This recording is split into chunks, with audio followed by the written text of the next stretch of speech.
Welcome to The Explainer. Today, we're going to dig into a really powerful idea that you can be the master gardener of your own mind. So, let's find out how. You know that feeling, right? When some worry just gets stuck on repeat, or a negative comment someone made just loops over and over again, it can seriously feel like you're not the one in the driver's seat of your own head. But what if I told you that's not the full story? So let's just try reframing our whole understanding of the mind for a second. Forget the idea that it's some fixed, mysterious machine. Instead, I want you to think of it as a living, breathing space, a garden. You see, this one little shift in perspective, it changes everything, because it puts the tools right back into your hands. Now, to be a good gardener, you've got to understand the weeds first, right? We need to look at the actual science of how these negative thoughts, these bad seeds, physically take root and affect us. The answer is a huge, resounding yes. And you know, this isn't just some nice little metaphor. It's a really powerful way to understand what's actually happening on a biological level inside your head. So how do these seeds even get planted in the first place?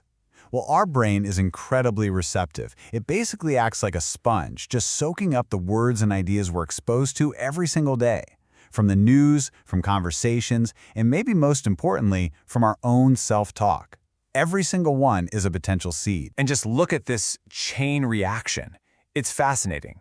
When your brain just hears a single negative word, like failure or loss, it doesn't just, register it, it acts. The amygdala, which is your brain's alarm system, sounds the alert, and that triggers a flood of the stress hormone cortisol.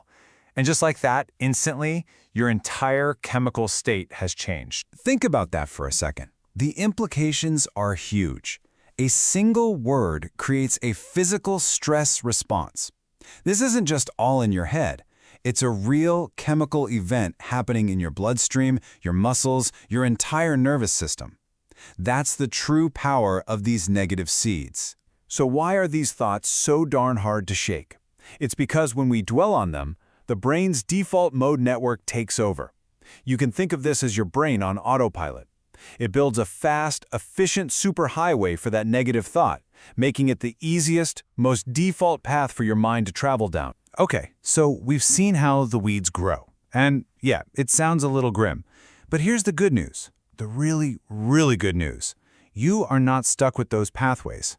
You can become an active gardener. You can actually rewire your own mind. This right here, this is the scientific miracle that makes it all possible. Neuroplasticity. It means your brain isn't set in stone. It's way more like clay. Based on what you choose to focus on, you can physically prune old connections and forge entirely new ones. You can literally change the physical structure of your brain with your thoughts. It's amazing. So the choice really becomes, where are you going to build? Let's say your brain has this well-paved, 6-lane superhighway for fear of loss. Well, neuroplasticity means you can start building a new path right next to it called expecting good things. Sure, at first it's just a little dirt track, but the more you travel it, the wider and smoother it gets. Exactly. Yes, this is that moment of empowerment. You realize you actually have the choice. You can just let that old negative highway fall into disuse and become all overgrown, while you actively pave and expand a brand new highway for thoughts like, I'm lucky, or good things are coming my way. Okay, this all sounds great in theory, but how do we actually do it? How do we get our hands dirty and start cultivating this garden for real? Well, that brings us to the gardener's action plan. It really just comes down to these 3 simple but incredibly powerful steps. First, awareness. You got to notice the weeds. You have to catch yourself when you're driving down that negative highway. Second, intention. You have to consciously choose a new seed to plant.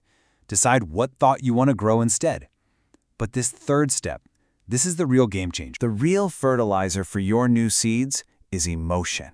See, the research shows that a simple wish isn't enough to rewire your brain. To make a real, lasting change, that clear intention has to be combined with a powerful, elevated emotion. And this is the energy we're talking about. It's the difference between a weak little wish and a deep, gut-level conviction. It's not just thinking the new thought. It's about feeling the gratitude, the joy, or the excitement of it as if it's already real. That's what waters the seed and makes it grow. So, as you can see, this isn't about just thinking positive all the time. It's a conscious, active process of managing your own internal landscape, your own secret garden. Ultimately, life is always going to present us with both thorny paths and beautiful flowers. The real power you have is in where you choose to place your attention. Both will always exist, but what you focus on is what you magnify, both in your life and in your brain's actual circuitry. This is what it all comes down to, right here. Your words are the seeds, your brain is the garden, and your future is the harvest. You are literally planting your future with every single thought you choose to cultivate today. The garden is yours. The seeds are right there in your hands. And the choice of what to grow is yours and yours alone. So we'll leave you with this question. What will you choose to plant in your garden today?